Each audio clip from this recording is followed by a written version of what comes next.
Hi, I'm Radical Liberation, self-declared king of the moon, right here in St. Louis, Missouri, United States.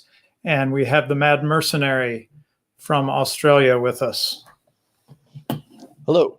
And the Mad Mercenary did quite a thing. We mentioned it last week, but I got to immediately talk about this because this is just, I don't know why I'm so surprised, Mad Merc, but so we mentioned that there's a merchandise store now with some designs that Mad Merc did that we rolled out last week. Here's what surprised me. Things are selling. People are buying stuff from this store. So I wanted to highlight it again. Maybe I'll try to remember to mention again at the end of the show. And in particular, if I remember correctly, Mad Merc, the grand opening 15% off lasts for 2 weeks. So it actually, there's another week to get in on the 15% off. Isn't that right? That's right. That's right. We have a grand opening 15% off. So if you only just found out about the store, there are some great discounts that are still available for 1 more week only. We may run a few other discount codes in the future to, the website permitting. But yeah, if you just want to have a scroll through some of the designs here, Radlib, maybe get the customers a little bit interested in what we got here. We're going to shill some of our wares. I think a lot of these designs are very professional. You can have the brand new Radical Liberation logo on a shirt. So very interesting design. With a hint of smoke there. With a hint of smoke, yes, in reference to a certain habit I have. You can see it. You can have it on the breast, the top corner of the shirt, or you can have it in the center, or you can have so to speak, and everyone knows what that's in reference to. The very good Hopper. Everyone should know who Hopper is at this point. We also have our shattered design. So if you remember from a couple weeks ago, I premiered quickly. So just go up to the top, and then you want to view all products. It should be a little tab that opens. It should be like designs. Show more. Show more. Yeah. I think show more is what we want. Yeah, here we go. There's some of those awesome shattered designs. So great. Yes. And as you can see, I believe some people were saying that they really enjoyed the Soviet star being shattered. So yes, we have that one. Did we really win? Oh, sorry, did you really win? There's also a few others: the Fed, National Security, Congress. Things that show. Ask a question, a very important question, a very simple question. It's a conversation starter. We also finally have the Radical Liberation logo with the black filled in approved. So hopefully those designs, as far as I'm aware, should be up and going. So if you want Radical Liberation with it filled in on a shirt or anywhere or on a jumper, you can get that. They don't just do shirts, guys. They do jumpers, they do hoodies, they do caps, they do pencil cases, they do aprons, they do baby bibs, they do water bottles. They do a whole bunch of stuff. They do mugs, they do bags, gym bags. There's a huge range of products on there. There is going to be something that you like. So that's my shilling. Go have a look. Excellent. I put a lot of work into this. And people are buying them. It's amazing. I love it. If we ever do selling T-shirts, but what do you know? If we ever do like a fan meetup, we like everyone come together for like a day or something. I don't know. I'll have to fly to the United States. We should all be wearing the merch. Like just have like a little Radical Liberation polo on or something. I'm sure we have one fan who would want us to meet in a central location, the heart of Europe, one might say. The heart of Europe. Okay, so awesome. Thank you so much for your work on that. And I just I'm amazed at the results already. It's great. Really fun. Okay, so going to really focus in on one particular paper that just really blew my mind when I first saw it presented. I evidently had some kind of influence on it, which I don't even remember what it was, but you'll see that, see me mentioned in it. But before we get to that, we are getting into this whole issue of the Austrian school versus the Chicago school, and it's quite confusing to people who are on the outside of economics and how economists think about things. Why these two schools are at such loggerheads, because the general view, if you squint from a distance, is that, well, Austrian, Chicago, they're not like schools of socialism, right? I mean, they're both kind of like pro-free market and against minimum wage laws and stuff, So why would they be at such loggerheads? Well, I hope you'll understand by the end of today with this major paper I want to focus on. But we do have a couple other resources that let's see, I need to make it convenient for me to drop links in the chat. Give me just a sec here. There we go. Okay. So as I show you these, I will be sharing. Oh, sorry. That's what I didn't share. The shop. Let's put that in the chat. There's the merch shop, link to that. Now, here's Bob Murphy on the Chicago school versus the Austrian school. Pretty short, so a good way to get an intro to the topic. And then in the Rothbard Reader, one of the chapters is an article from Murray Rothbard on the Chicago school. I'll just read the first line. I must say that the more I read the general all-around works of the Chicago School of Economics, the less I am impressed. So there's the link for the Rothbard article. I was just on Rothbard. Yeah. Very quickly, I found it very surprising. But Rothbard actually brings up a lot of interesting points. I was listening to a lecture of his, and he basically calls the Chicago School what he would describe as, maybe not in these words, but maybe foreman of the state, in that they want the state to be as efficient as possible, but they and they still do want the Fed, and they still do want all these things. So we'll get into this, but it's a very different view to how a Rothbardian might view it morally, and see how the state is morally wrong. Right, and the major paper today is going to focus on a matter of how you go about doing economics. But yes, there are other concerns about the Chicago school besides that. Then Roger Garrison, Vienna versus Chicago. He's just using Vienna to mean the Austrian school. Vienna versus Chicago on monetary issues. Obviously, this is just such a massive break between the two schools. There's the link to that. And yeah, I met Roger Garrison, heard him speak before. He's really good on the business cycle theory, explaining the business cycle theory, and of course the structure of production, monetary economics you need to understand for that. Here he focuses on the Chicago's take on monetary issues, which is where they're at their worst, and where Milton Friedman, who was really good on a lot of things, to be quite fair, you can learn a lot from reading Milton Friedman, but man, his monetary economics were terrible, and unfortunately was his area. His that's where he got his Nobel Prize, was in the area that he was worst. Rothbard had a law about that people focus on the area that they're worst at. Anyway, yeah. And then here's an audio of Murray Rothbard talking about Chicago versus Austrian economics. So all excellent resources. Thanks, Mad Merck.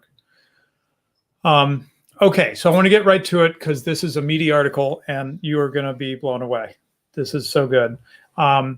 As an introduction, I wanted to ask you, here I've put a link to the article we'll be going through, though I'll be using my PDF copy, which I should start working on sharing. While I do that, tell me about assumptions in your microeconomics class, Mad Merck.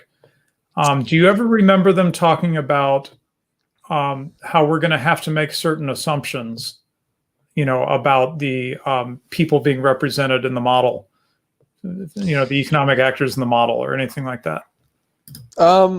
It's been quite a while since I did a specific macroeconomics course. Sorry, not microeconomics course. Assumptions about the model. Ooh, you stumped me there. I think the assumption is that, businesses obviously in models want to maximize profit. Right. That People kind are of thing. That's what I'm talking that about. kind of thing. Yeah, people are self-interested. The state is a third sort of party. It comes in. Not specifically, like I'm sure if I went back through my notes and through the That's literature, the kind of thing I'm talking about. There were a lot of assumptions, and some of them did not seem very realistic. Is that fair to say? Like they were not realistic assumptions. They were putting you into where you're now talking about a world that doesn't really correspond to the real world. I would have to go back through the literature, but for the sake of discussion, let's assume yes. Well, here's the refrain that I remember just constantly when I took micro in college. We'll assume blah, blah, blah to make the problem mathematically tractable. I came to hate that phrase, mathematically tractable. Right. And maybe, I don't know if this is ringing any bells, but basically we need to assume such and such so that we can do math. So we can yes, I remember these. Right? Yes. Yeah. Okay, right.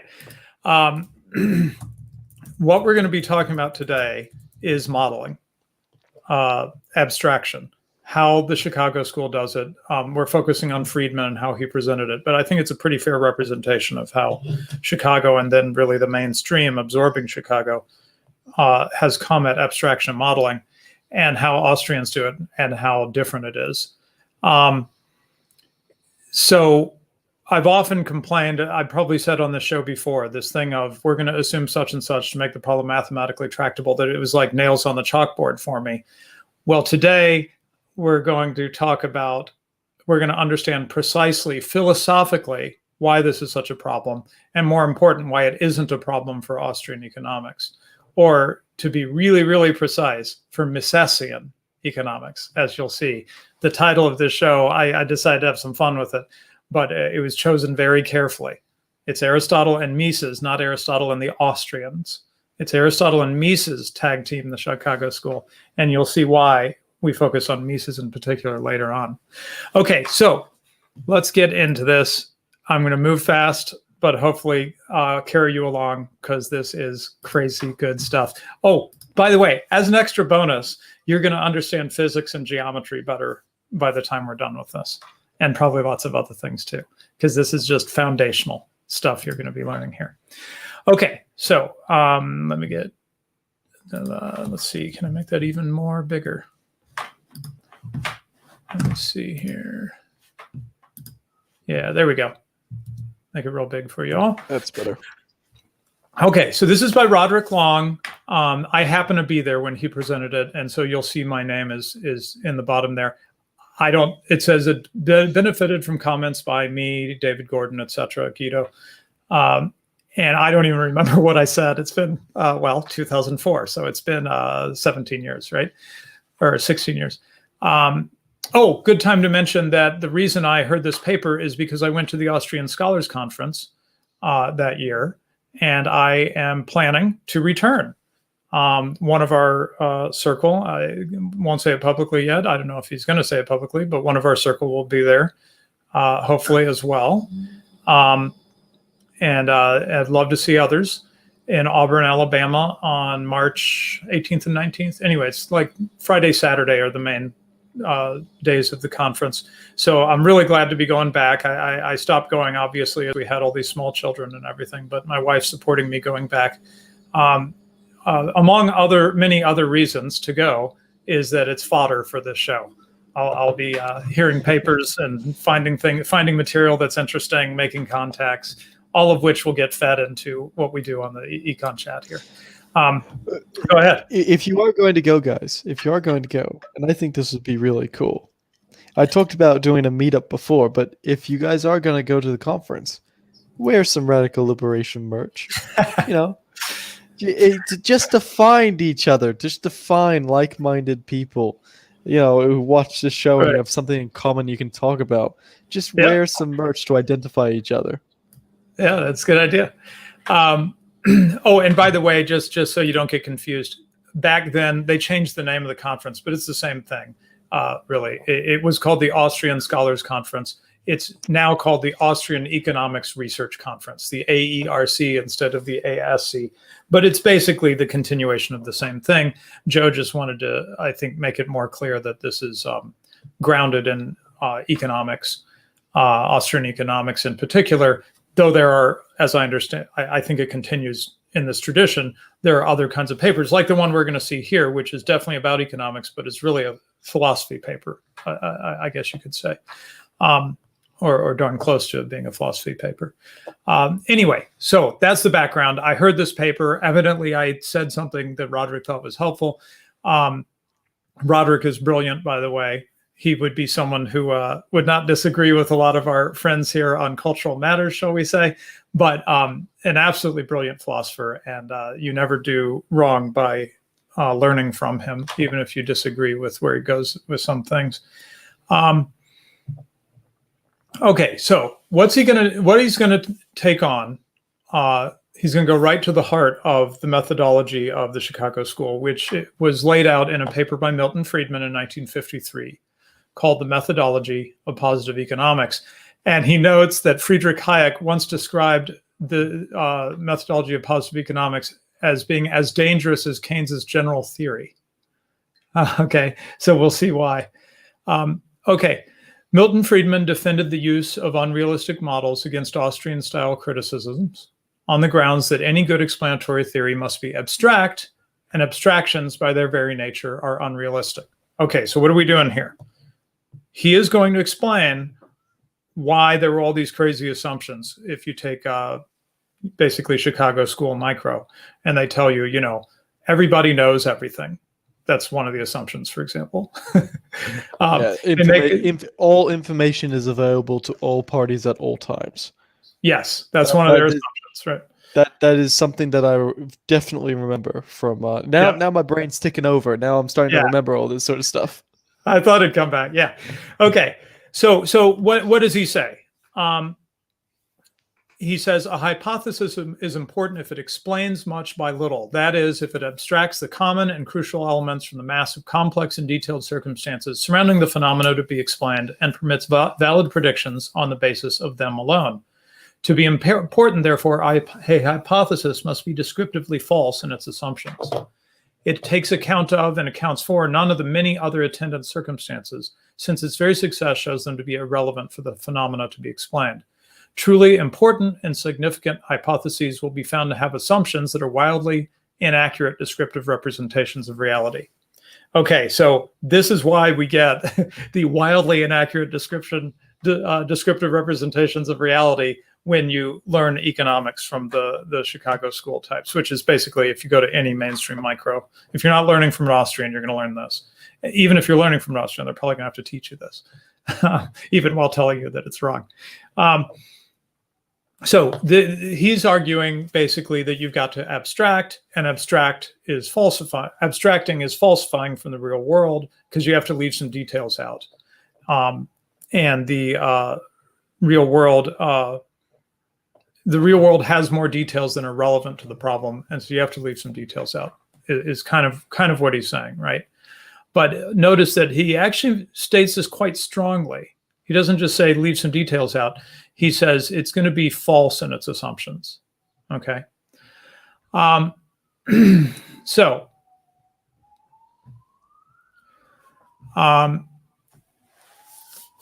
one difference here, which we're not going to focus on that much, is that Friedman takes a theory to explain a phenomenon if it enables us to predict the occurrence of the phenomenon.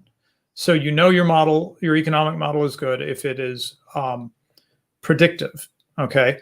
Austrians don't think quite that way.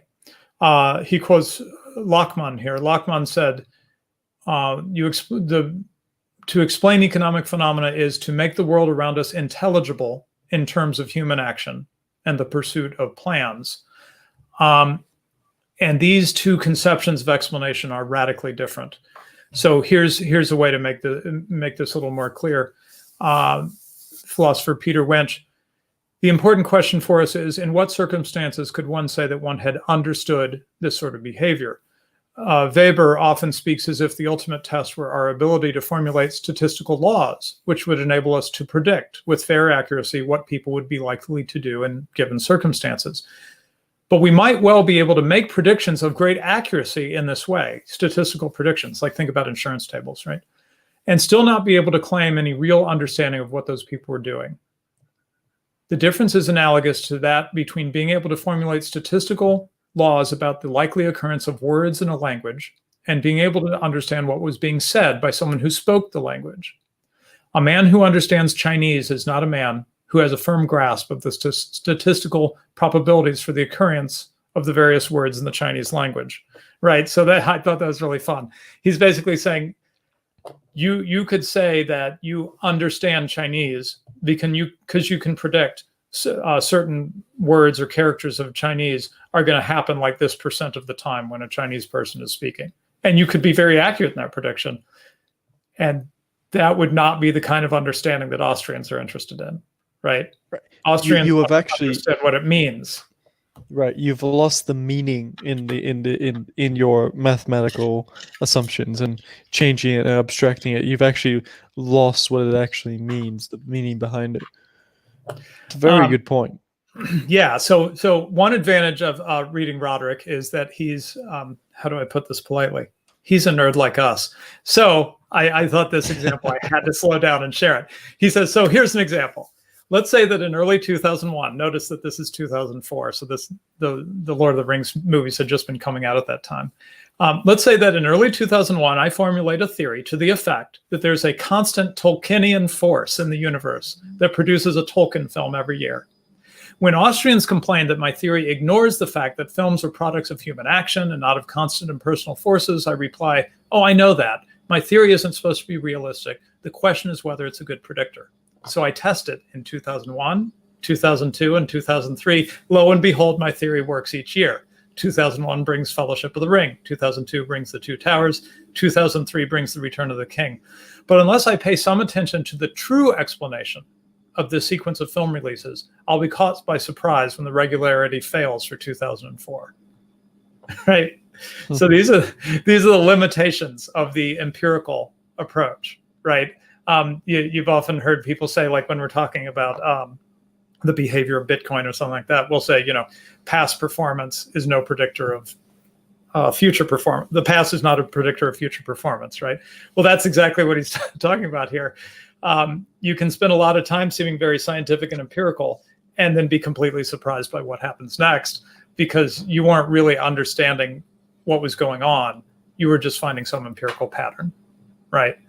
Austrians are interested in a deeper understanding than the kind of one that would have you surprised when another Tolkien movie doesn't come out in 2004, right? Okay, I thought that was great fun. Now, can I make a leap here? And this is going to be a little bit of a leap. Okay. Can this be? Now, I haven't read this paper, full disclosure, so I'll just do this for a little bit of conversation. What? So Milton Friedman had this great idea, great quote unquote, that the Fed didn't print enough money during the Great Depression, correct? And this was the reason, like the lack of dollars flowing through the economy was the reason that the Great Depression happened. There was a drop in the velocity of money, as he would put it. I could probably represent it more fair than that, but it's close enough. Yeah. Yeah. Now obviously monetarist ideas have been adopted in mainstream economics, and Milton Friedman didn't predict 2008 and all these sorts of things. Would you say that the reason that he was not able to see 2008 and perhaps future recessions or depressions is because he was using this sort of understanding of economics of looking into the past and finding these patterns and using abstraction rather than as the Austrians would, and who did predict 2008, um, and the Great Depression, who looked at the deeper meaning behind why certain things happen in human action. I'm sorry, say that last part one more time. The deeper meaning. I'm asking whether, as an example, the monetarists looking at the Great Depression and what Milton Friedman did in the Great Depression is the reason, and looking back for the empirical evidence and all this sort of these models that they use is the reason that perhaps they weren't able to predict future recessions. So, for example, Milton Friedman didn't predict 2008. Mm-hmm. Whereas the Austrians still did. Yeah, and well, I want to be cautious there because I feel like I'd have to think more about what's the flaw in the Chicago understanding of business cycles to really give you a response. But I will say that a strange thing about the Austrian school is that it does not, as we're seeing here, it does not claim that what it's about is forming predictive models, right? It does not stake its success on how good it is at prediction. Right. And yet they're better at it as far as they're better at it. They're better at it, at least in regards to macroeconomic events. And so I probably mentioned it before, but I'll just drop the link real quick. Mark Thornton, who last I saw, well, I'll see if I get to see him again when I go there. But last I saw, he was a fixture at the Mises Institute, typically introducing the speakers and stuff like that.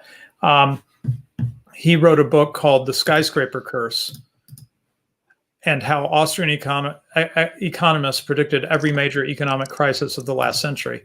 So I actually was really pleased with that. Here's a link, Amazon link to that book. I was really pleased because I remember thinking, why are they so shy about mentioning that they keep getting it right? I mean, I understand that, they don't think they're prophets. They don't think that they can name the day and hour, right? But because they have a deeper understanding of the economy, Austrians have not been able to predict the day and hour, but to kind of predict what's coming next, even if they can't give you the exact timing, which is still pretty useful in practice. So yeah, okay, so let's keep going. Now, okay, so what he wants to argue here is that before we even consider the question of which features of the economy belong in our explanatory theories and on what grounds, we need to reject the entire conception of abstraction that Friedman is working with. So here's what we're going to do. But here's what he does in the paper, and I'm hoping to maybe make it through all this, except maybe just the last part. First, abstraction in the Aristotelian tradition. So we're going to forget about Friedman for a little bit and just understand Aristotle's huge advance in understanding abstraction over Plato. Then secondly, show how Friedman's, having understood that, show how Friedman's argument is confused about, he basically insists that you have to have these false assumptions. Once we understand the Aristotelian tradition, we'll understand why that's not really right. It's not necessary to have false assumptions to model or to abstract. Third, we'll show that Mises, he didn't cite Aristotle, but basically he was thinking like an Aristotelian in his work. And then finally, this is the part I might skip, that Austrians do use unrealistic models, but they use them in a very specific way and not in the way that Friedman uses them. Okay, so Aristotle. All right, so in the tag team analogy, this is the first guy jumping into the ring, right? Against the Chicago School and Friedman in particular. Okay, so we want to talk about an abstract concept of a horse, which we do, right? We talk about horses. And the concept horse should apply to all horses, regardless of the color, right? So obviously you can't just have the concept of a horse include a particular color. So you can't, when we think horse, we don't necessarily think brown horse when we're talking about horse in the abstract, right? We don't think about brown horse or white horse because that would exclude horses that are black or whatever, right? So in order to apply to all horses, the concept horse must have as its content a horse of no determinate color. But if that's the case, it doesn't apply strictly to any horse, for every horse does have a color, right? So if we say, when I think about the concept of a horse, I think of a horse that doesn't have a color. He says, well, that's kind of a problem because actual horses do have some color.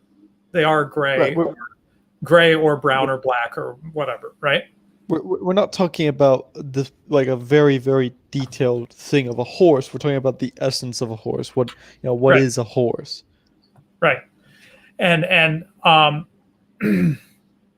so here's the problem. Plato argued that the concept horse falsifies reality. And I'm not even going to get into this, but he gets into this idea of the ideal form and all that. But Aristotle solves this problem. He says, when you think about abstraction, it's a matter of what aspects you're attending to and what aspects you're ignoring, okay? So to think the concept horse, we focus on an ordinary horse, whether a real horse before us or an imagined horse in our mind's eye, and then we attend to the features it shares with other horses while ignoring its distinguishing features, such as its particular color, okay?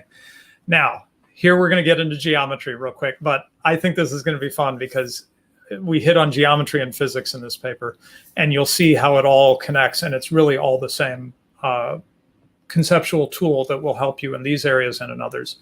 So Aristotle's actually thinking about geometry. Let's see. His language is a little confusing to me. Let's see. We make no use of the fact that triangle is determined in quantity. We nonetheless draw it as determined in quantity. Yeah, okay, I'm going to skip that. We'll be doing geometry here. Okay. For Aristotle, geometry studies physical objects just as much as physics does, but it studies them in a non-physical way. That is, the two sciences deal with the same familiar spatially extended objects, but geometry attends to their shape and position while abstracting for their physical embodiment. Okay, so keep it in your mind. The whole thing here is what we attend to and what we ignore, right? So in geometry, we pay attention to, the fact that there's three sides. And as you know, if you've done geometry, that there's a certain mathematical relationship between the length of the three sides and that sort of thing, right? Or in the angles and so forth. We attend to that while sort of ignoring some things we could say about a real life triangle. To be silly, that we're looking at a triangle that is red. From the point of view of geometry, we generally don't care that the triangle is red, right? It doesn't mean we're saying it's not red. We're just saying we don't care about whether it's red, right? Okay, so Aristotle says, so when the physicist separates in thought some of these aspects that he's thinking about from motion, no distinction or falsity arises. And so he says geometers, people doing geometry, are right in saying that the objects they discuss are real existence. That is, geometry is thinking about the real world. It's just thinking about certain aspects of the real world, okay? Pierre Abelard, the scholastics, who come up a lot if you're in Austrian circles, he says they undertook to explain why thoughts gained through abstraction are not erroneous, even though they conceive things other than they are. And here's Abelard's solution. When I regard a man only as substance or only as a body, I am not conceiving anything in his nature which is not there, but I am not attending to all which he has. Now, if I thought about a man as being only a body or only substance, that would be wrong because that's not what man is, right? But that's not what I'm doing. I'm just thinking about, for the purpose of whatever I'm thinking about for this moment, I'm thinking about I'm attending to man having a body, and I'm just ignoring other aspects. Okay, this is the basic idea. It's focus, right? It's a conceptual focus is what we're doing. Now, Aquinas, as usual, is right on things. He says abstraction may occur in two ways. One is that we understand one thing does not exist in another, that it's separate from it. Secondly, we understand one thing without considering another thing. For the intellect to abstract from one another things which are not really abstract, I'm sorry, let me say that again. For the intellect to abstract one from another, things which are not really abstract from one another, does, in the first mode of abstraction, imply falsehood. But to abstract things which are not really abstract from one another does not involve falsehood. The intellect would be false if it abstracted the species of a stone from its matter in such a way as to think that the species did not exist in matter, as Plato held. Right, so Plato, I'm trying to not get off onto the Plato thing, but basically Plato would be like, you can talk about a stone without it having the actual features of a real stone. Okay, so back to the horse. To consider the horse as not having a determinate color is to hold or attempt to hold as the object of our thought a horse that simply has no determinate color, a creature never encountered in physical reality.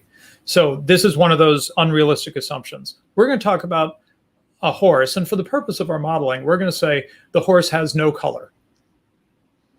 Well, that's false, right? Horses do have colors. So now you're not talking about reality. You're moving away from reality and you're falsifying. It's a falsifying abstraction. This sort of abstraction falsifies and contradicts the concretes on which it is based. But to consider the horse not as having a determinate color is simply to consider the horse as a horse without considering its color one way or the other. And here, no falsification is involved. That is, I want to talk about the horse and I just don't want to specify the color in my discussion of the horse. That's just not interesting to what I want to focus on about the horse. I want to focus on that horses, have 4 legs and something like that, right? I don't care that some of them are brown, some of them are black. I'm not saying they aren't brown or black or gray. I'm just saying I don't want to focus on that. I don't want to attend to that detail. So if you see this is addressing Friedman's concern. Friedman's concern is we can't talk about the whole world. I mean, modeling has to focus on some details and ignore others, and that means we're going to be false.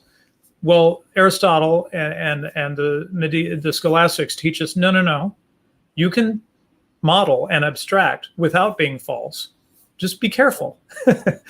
Don't say something that's not true of the real things.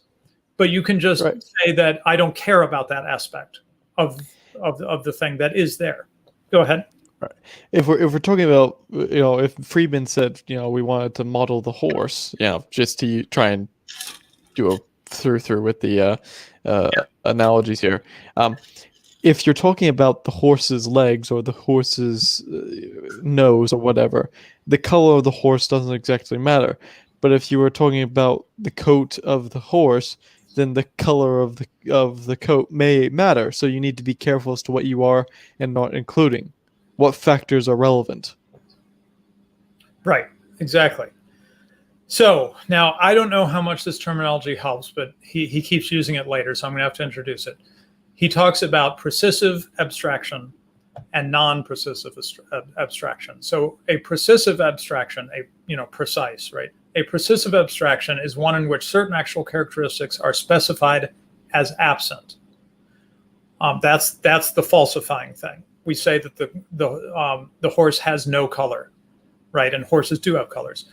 A non-precisive abstraction is one in which certain actual characteristics are just absent from the specification. So it's not that I'm saying a horse doesn't have a color. I'm just saying I'm not going to talk about the color of the horse.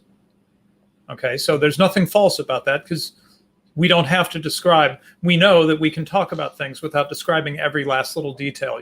The horse is this many pounds and it's this color and its tail is this long. We know that we can talk about a horse without that, ridiculous, a level of detail which could never end, right? We get down to counting cells or something. We don't need to do that. There's nothing false about us talking, the horse is in the pasture, but you didn't say if the horse is red or blue. well, yeah, I'm just telling you the horse is in the pasture. I didn't want to go into a big description, right? In that moment, we're abstracting, but it's fine. We're not lying. We're not falsifying. We're just leaving certain things out of what we're saying. We're not specifying or attending to certain things. Okay, here's a name, the Austrian Aristotelian, Franz Brentano. So this guy is a philosopher who was an influence on the Austrian school. So you'll run into Brentano, that name now and again here.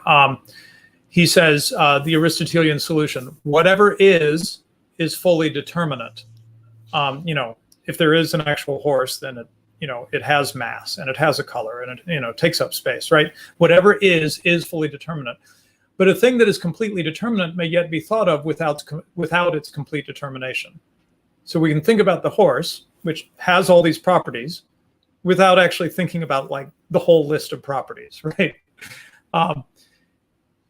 It is also an error to deny that anything real can correspond to a universal idea, because a multiplicity of things can correspond to them. When we think of the object as stone, and when we think of it as this particular stone, we have the same object of thought in each case, but what we are thinking of it as differs in the two cases. Right? So all he's saying is, we've got a stone in front of us, and we start thinking about it as a stone, as an example of the category stone, right? And then we switch to thinking about this particular stone. Oh, this is a pink stone, it so happens. Well, in both cases, we're thinking about a real object. We're just thinking about different aspects of it, right? This is just two different modes of thinking. Yeah, right. Or it's thoroughly realistic is the point. Both are thoroughly realistic. It's just how much what we want to focus on for whatever our purpose is, right? Now, it just so happens one of his few flaws, I tease him, is that Roderick is a fan of Ayn Rand.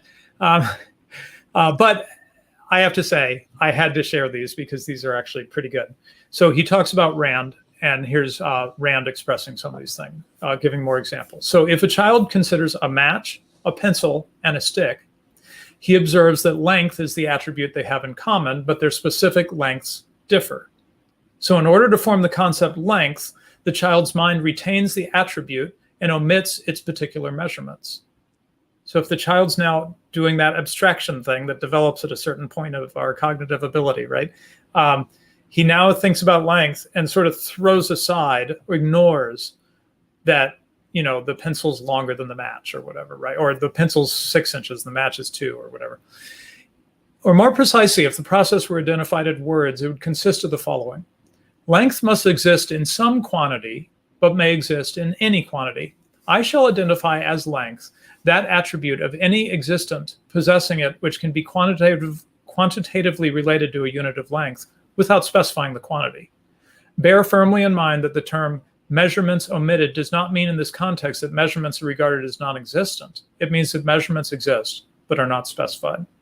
I know I'm just saying kind of the same thing over and over, but you've got to get this solid in your head to be able to follow where this goes next. Okay, finishing up with Aristotle then. One more time from Rand, another example from Ayn Rand.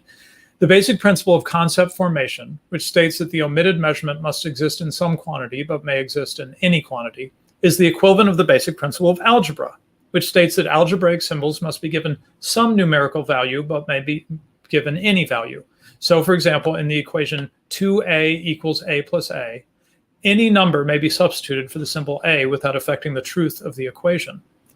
Let those who attempt to invalidate concepts by declaring that they cannot find manness in man try to invalidate algebra by declaring that they cannot find a-ness in 5 or in 5 million.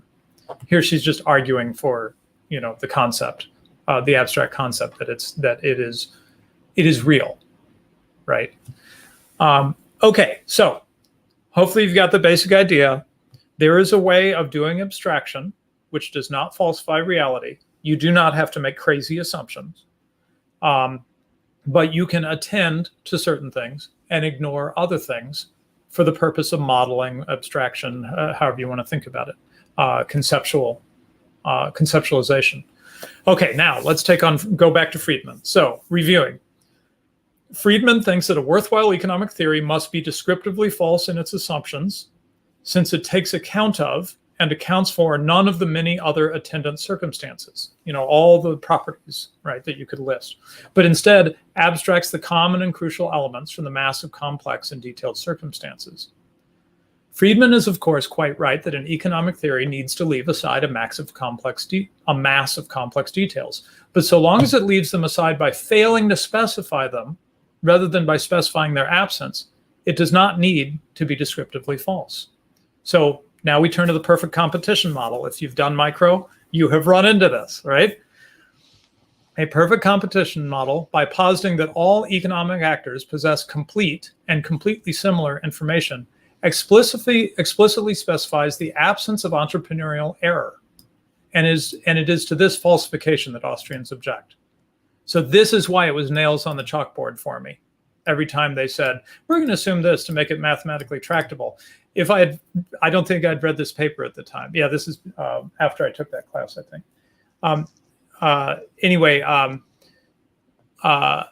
If I'd read this paper, I could have said, okay, but people don't know everything. They don't all have equal knowledge. And not only that now specifies something that is just wrong, which is entrepreneurial error. That is somebody acting without realizing, making a mistake as an entrepreneur, right? Because if you know everything, you're not going to make any mistakes. And this gets rid of a central aspect of how the economy works. This is a really bad assumption. Not only is it false to the world, but it removes something from your view that is exactly the kind of thing you need to be looking at if you're thinking as an economist, right? Okay. So Friedman's mistake lies in taking a theory that incorporates ancestry, eye color, he starts listing all these things you could attend to, right? And so on, to be the logical extreme of realism. That means if you're going to be realistic, you've got to specify every detail you can think of, right? But realism does not demand that all these extraneous traits be specified. It merely demands that their non-existence not be specified either, right? So you can be perfectly realistic without going into all this detail by just ignoring those things or leaving them unspecified, as opposed to saying they don't exist. So the right question to ask is not how closely should our theories approximate reality in order to yield useful predictions, but rather how much specificity should our theories incorporate in order to yield useful explanations. And then he goes further, he says, so he says all non-processive abstractions are equally realistic. That is, as I was saying, we should not, I did want to highlight this actually. He says even Austrians will sometimes talk about degrees of realism. He says, careful, don't do that. Cujo is a Saint Bernard is no more realistic than Cujo is a dog. Cujo is a Saint Bernard is more precise than the statement that Cujo is a dog, but they're both completely realistic. They're equally realistic, right? And he uses a mathematical example. A measurement of 2.00 is more precise than a measurement of 2.0, one significant place. Not more correct, but correct to more significant figures. Got it? So you can be completely realistic, but less precise. You can leave some things out of your view. Go ahead. Right. I was just about to say, imagine that you're looking at something under a microscope and you have the focus lens, right? How much focus do you need and how much zoom do you need to put something under in order to get a good general idea of it or to get enough information that it's useful? That's how I would put it in an analogy. Right. Right. But we don't know what you're doing. It depends on what you're doing, right? Sometimes you want an electron microscope to right.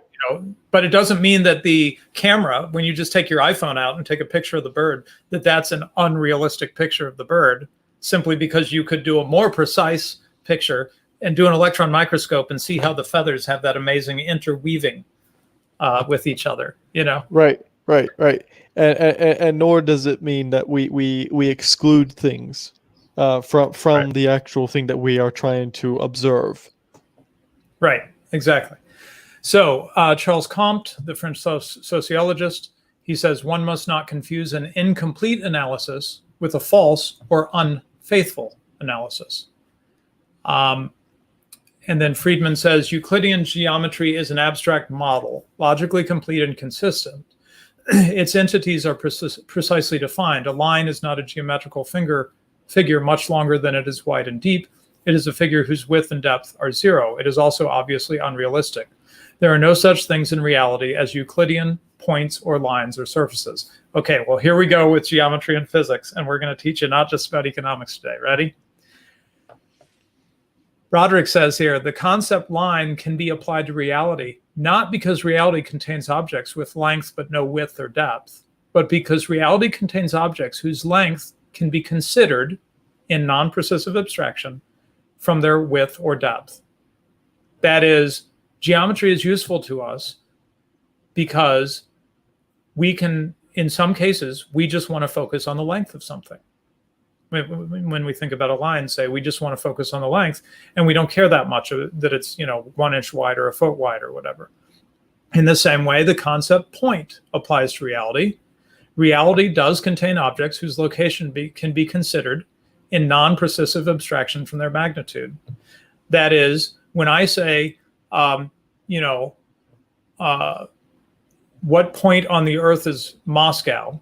And you give me, I don't know, the center of Moscow or something, latitude, longitude of the center of Moscow. And I say, yeah, but Moscow is, 50 miles wide. I don't think that's right. 5 miles wide, something like that. Moscow is 5 miles wide. All you did was give me a single point. You would say, well, yeah, but that is a point that is in Moscow. You didn't ask for how big it is. You asked for where it is. And that is a way to think about where Moscow is, right? Reality contains objects whose location can be considered in non. Oh, I said that. Okay. Yeah. So now physics. Friedman follows the widespread practice of treating physical laws as applying to idealized conditions only, right? This is the idea that, hey, the law of gravity doesn't ever really happen in real life because there's friction in real life, say, right? In real life, we're typically not dealing with bodies dropping in vacuums and all this crazy stuff. Okay, so little off in the economics, and we're going to come back to physics. Guido Hülsmann has pointed out, economic laws, as Austrians understand them, are not relations between earlier and later events, but rather between actual and counterfactual events. Now, I've read this paper, and I feel like I didn't get it until going back over Roderick's paper today, and now I realize how brilliant Hülsmann's paper is about counterfactual. He says, this undeniable fact puts Austrian economists in a position to explain the realized manifestation of human action, behavior, and thoughts. Okay, I'm sorry, I skipped too much. Let me read Hülsmann at a little more length. Austrian economics is based on the insight that human behavior and human thoughts are only a part of human action, namely the part that is realized, that is there. Other parts of human action are not, or not yet, realized. These are, in particular, first, the purposes in pursuit of which humans act, and secondly, the foregone alternatives that could have been chosen. We talk about opportunity cost, right? Purposes and foregone alternatives are obviously not part of the world in the sense that they are realized. However, it cannot be denied that they have some sort of existence. And this undeniable fact puts Austrian economists in a position to explain the realized manifestation of human action, behavior, and thoughts as a corollary of the non-realized part. Neoclassical, like Chicago-style economists, seek to explain observable phenomena in terms of other observable phenomena. Okay, I know this is pretty abstract, but listen to this example. So, minimum wage, economic law about the minimum wage, right? There is no guarantee that a minimum wage law will cause unemployment in the sense of making unemployment higher than it was before the law. In fact, there's the famous, infamous study, Card-Kruger. They, went around, did some surveys, and said, did you fire anybody after this minimum wage law was passed, or something like that, right? Well, that's kind of missing the point. The economic insight about the minimum wage law isn't that if unemployment in this town before the unemployment law was passed was 5%, it'll definitely be above 5% later. What it does guarantee is that the level of unemployment will be higher under a minimum wage law than it would have been without the law, right? So let's say if the law had never happened, unemployment would have dropped from 5% to 4.5%. But with the minimum wage law, it just holds at 5%. That is, the forces pulling the unemployment down were counteracted by the minimum wage law. And so there's more unemployment than there would have been. Okay. And this is the distinction, if you've ever read Hazlitt or Bastiat, what is seen and what is not seen. And if you haven't read Bastiat's Broken Window, really worth doing, or Henry Hazlitt's Economics in One Lesson, and they're focusing on this very thing, right? So hold on. Go ahead. Hold on. I'm grabbing my copy of Bastiat right now. Hold on. Yeah. Yeah, it's very useful. I'm a big fan of Bastiat. I probably should have a Bastiat t-shirt or something. Okay, so he says it is the theory that minimum wage laws cause unemployment is a non-precisive abstraction applicable to all situations involving minimum wage laws, regardless of what other factors are operative. So what Holzmann says here about economic laws is equally applicable to physical laws. So the law of gravity, it is not a precisive abstraction applicable only to motion in a vacuum.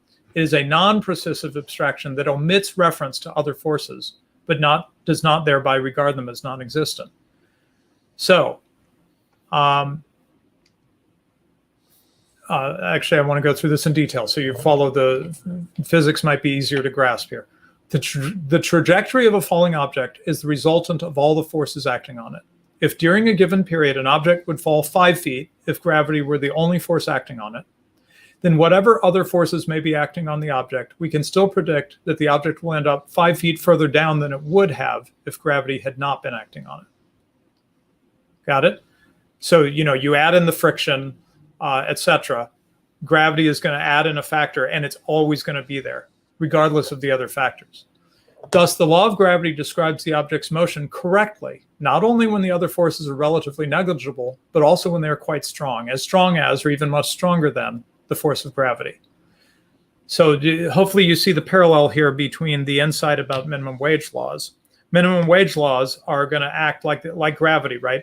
They're going to act as a force pressing unemployment up or employment down. Let's put it that way. Minimum wage laws are going to press employment down if the wage is set above the market or below the market rate, right? I'm sorry, above the market rate, above what people would have been paid naturally anyway.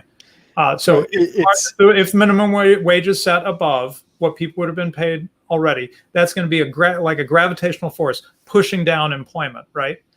Now, in reality, there's many other factors going on. A factory just opened in town and so on and so forth, right?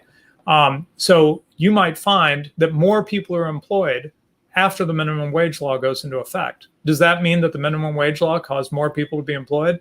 No, that's impossible. We know that. It's apodictically certain, as Mises would say, that employment is worse than it would have been.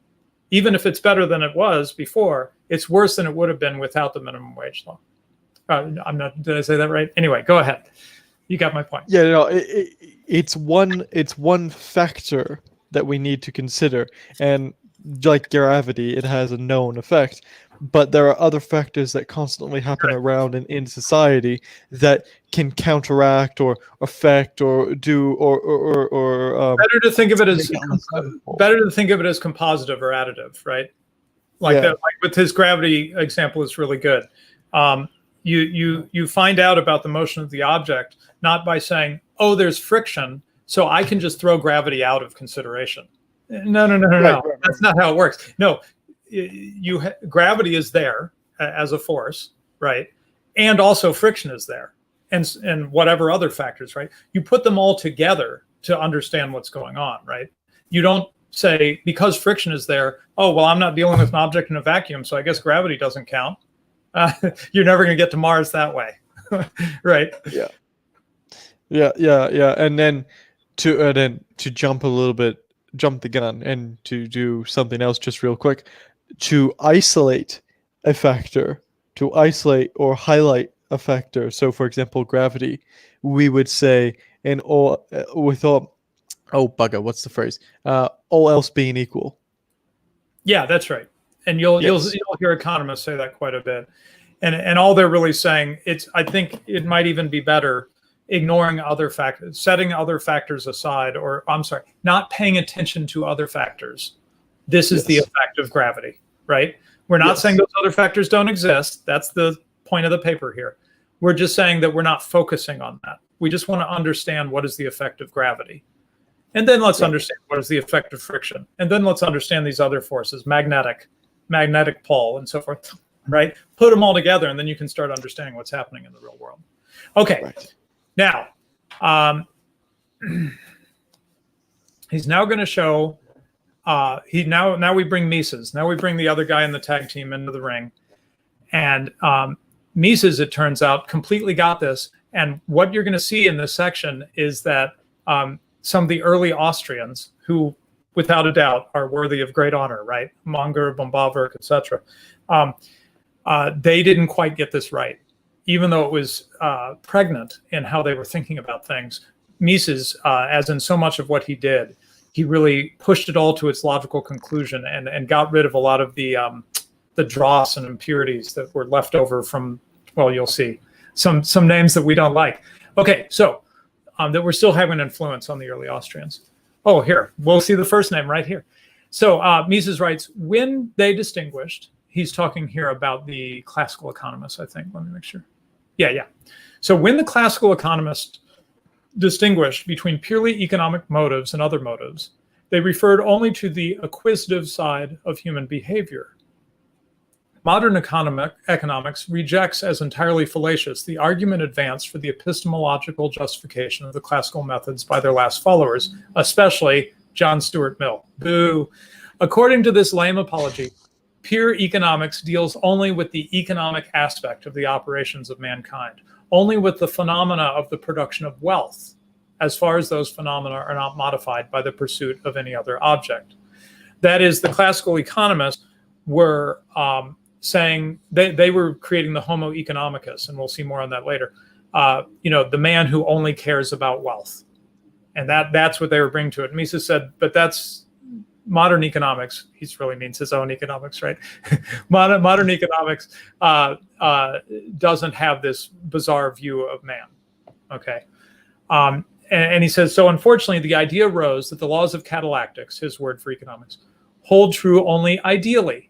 That is, on the assumption that men act in a vacuum, as it were. Notice he's drawing that analogy to physics there, right? And so for the classicals, no less than for Friedman, the principles of economics are precisive abstractions, that is the falsifying kind of abstraction, and thus are not strictly applicable to the real world. So unfortunately, here we see Karl Munger getting it wrong, the founder of the Austrian school.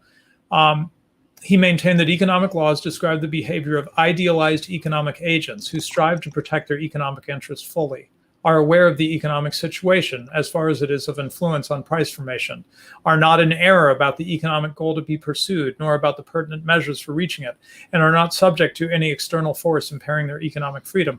Well, this sounds a lot like our micro classes, right?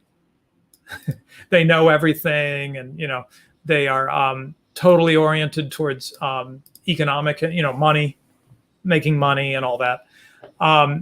And then Munger says, since these hold only in rare cases, as a rule, real prices deviate more or less from economic prices. Mises is like, wrong.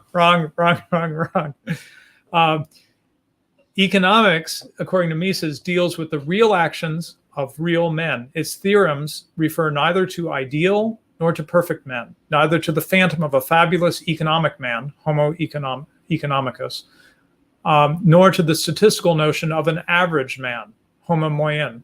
So we're not looking at some bizarre construct a man who's like not like any real people really are, right? Only motivated by profit, or some kind of average statistical, insurance table kind of creature, something like that.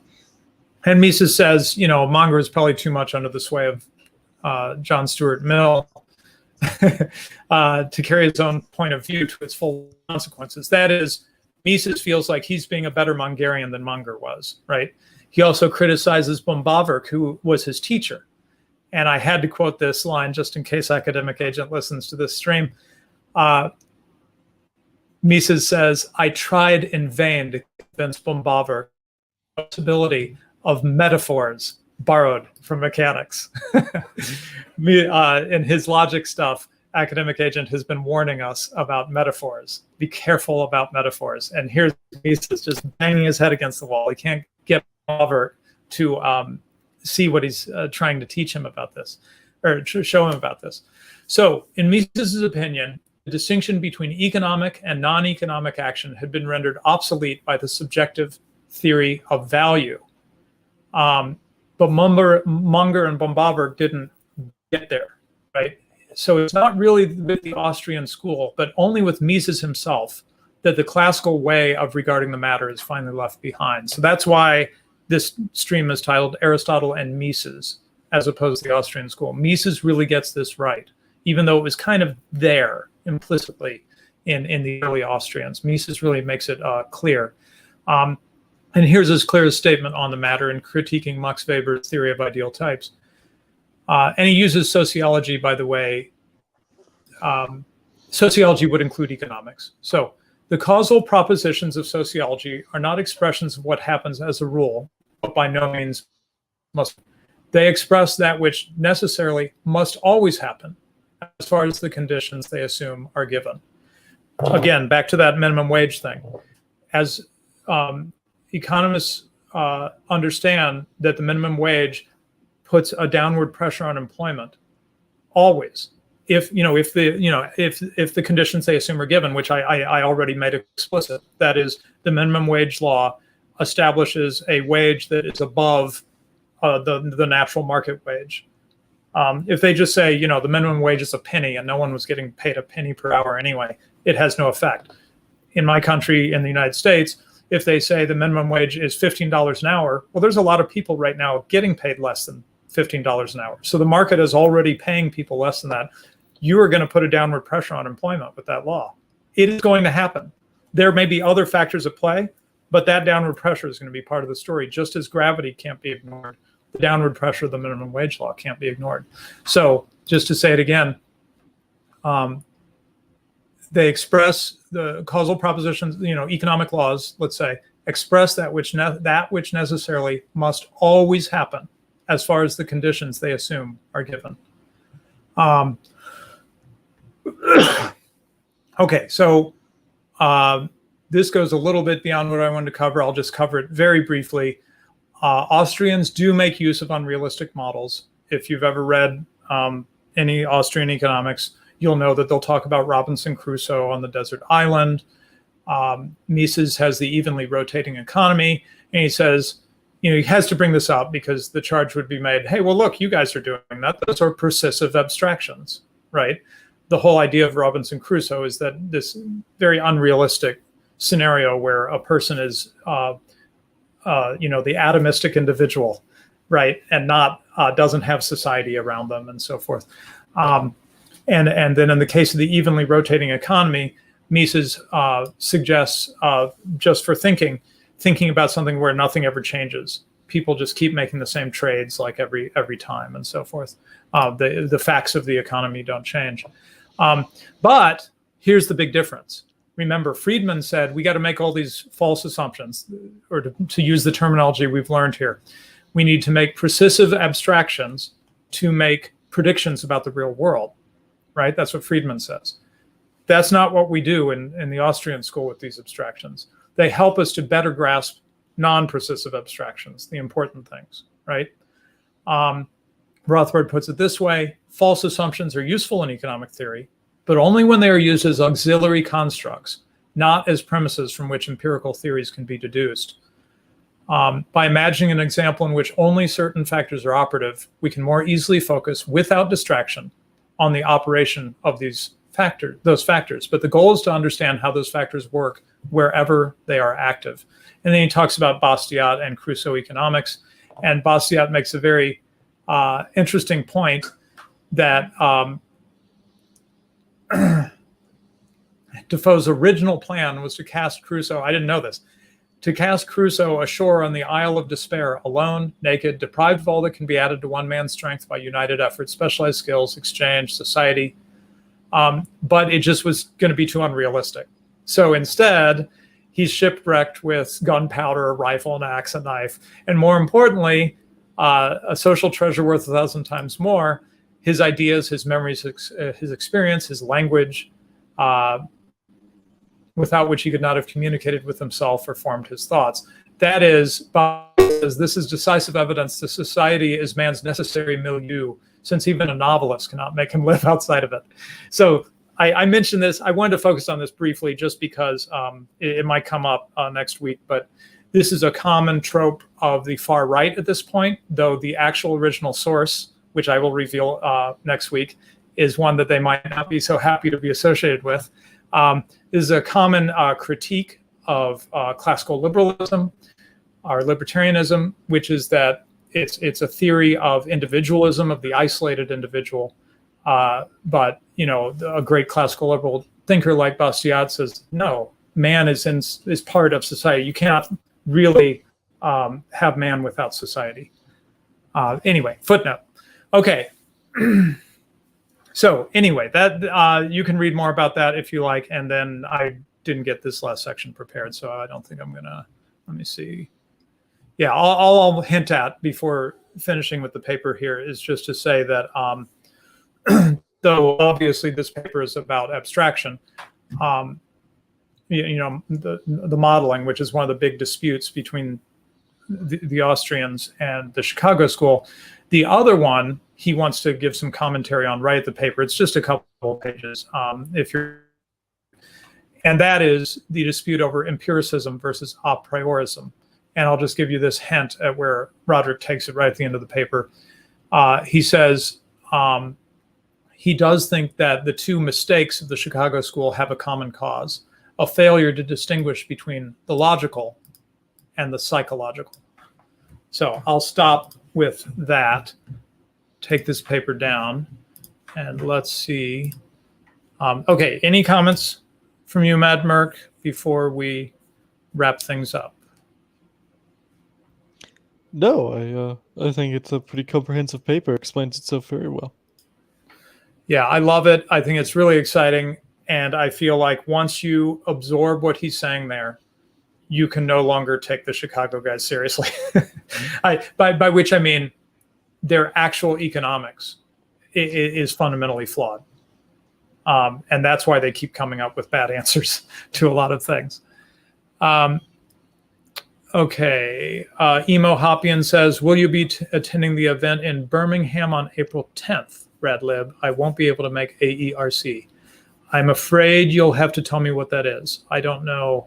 Austrian Economics Research Conference, which I mentioned I plan to be at, is March 18th and 19th, something like that.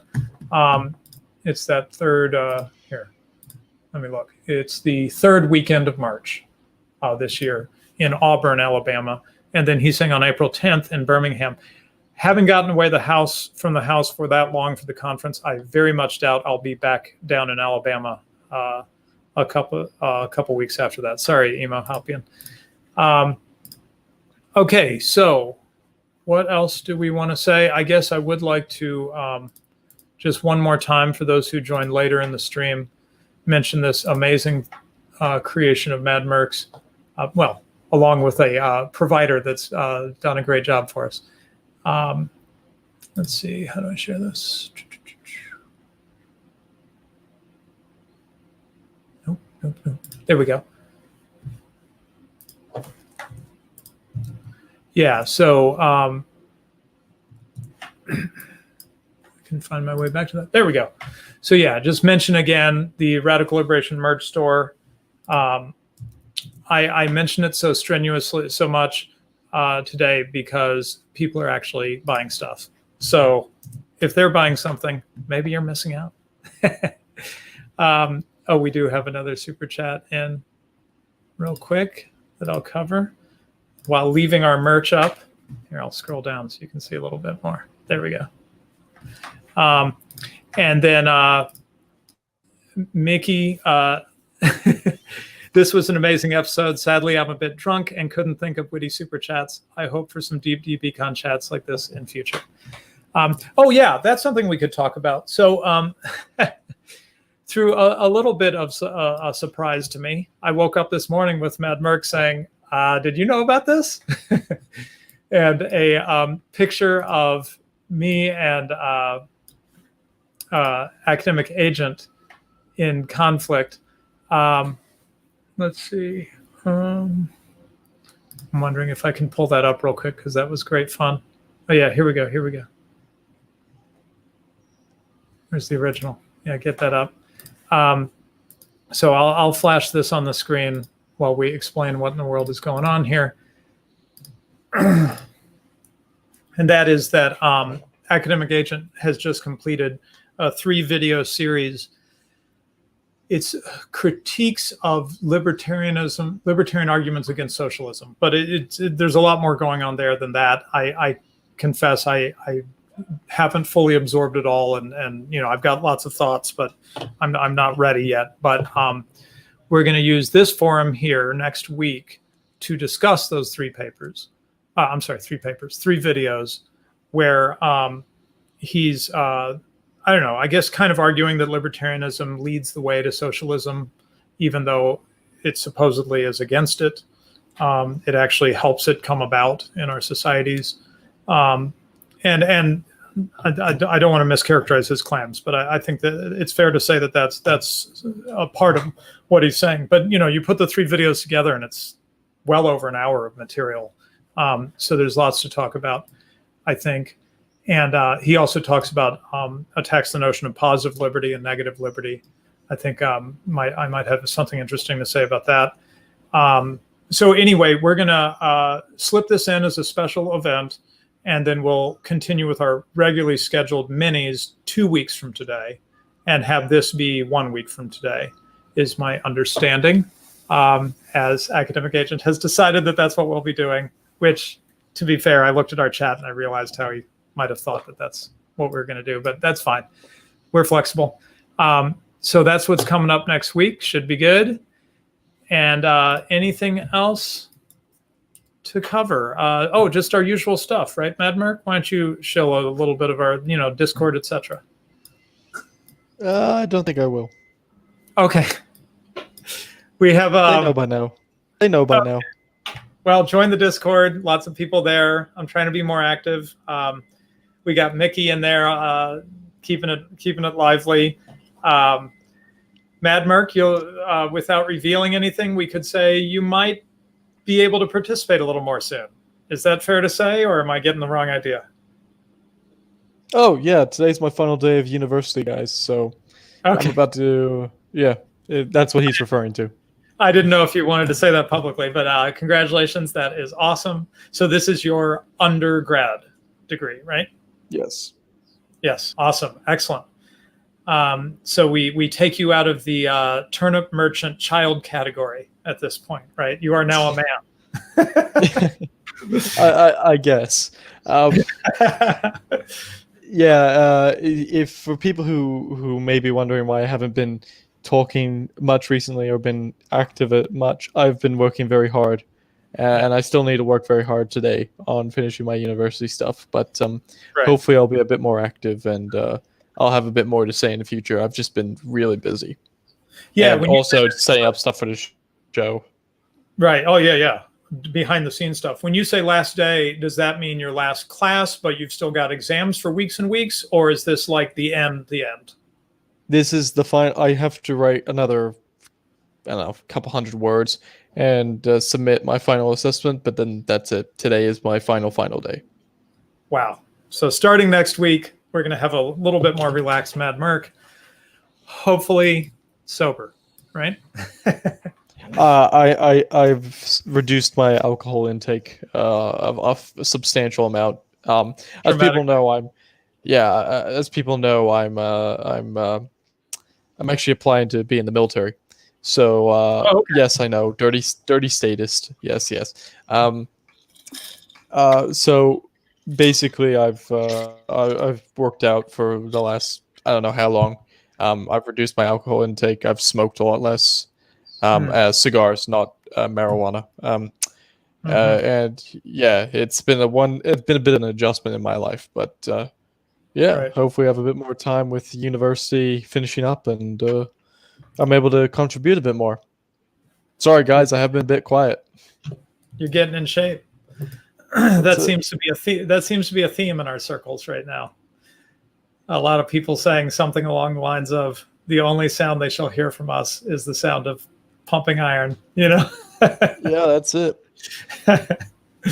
People are trying to get disciplined, improve themselves, right? Yeah, and I have a tip on that. I actually have a tip on that. Yeah. Okay. Less weight, more repetition. If you like, especially at the start, we're diverging from the economics at the moment, but at the start, I really had to get through my head that, don't get mad at yourself that you can't pump a huge amount of iron right at the start, right? Start small, and it doesn't matter. Especially, like, no one cares. Like, you think at the gym, everyone's looking at, no one's looking at you. They're worried about themselves. Just start small. Right. Yeah. Well, I don't know if I mentioned to you, but I'm actually been working with a personal trainer just this year. And I won't be doing it for that long because I can't afford to do that much. But yes, his emphasis, especially as I get started, is on learning how to do these what are they called, resistance exercises, learning how to do these things properly without injuring yourself. It's not about like piling on as many weights as you can and breaking your back, right? That's not what you want. You want, at least the way he's working with me, you want to work different parts of your body, so it can be well-rounded, right? Not overwork one part and underwork another part. And yes, more about reps and less about maximum weight that you can possibly barely get up, right? Yeah. I mean, if you can't do the movement, you're not actually training your body. So the movement is more important than the weight. Than maximizing weight. Yep. Totally agreed. Hey, there's a rabbit hole you guys probably didn't expect. Physical training. Okay, well, I think we are done for now. And we will see you all next week. And congrats to Mad Merc. Excellent. And it's pretty fun. I mean, we started, well, not halfway through, but in the last, you were kind of in mid undergrad when we got this thing started. A little bit past mid, right? Yeah. But so that's fun. It's one hell of a ride. Yeah. All right. Okay. Thanks, everybody. Talk to you all later.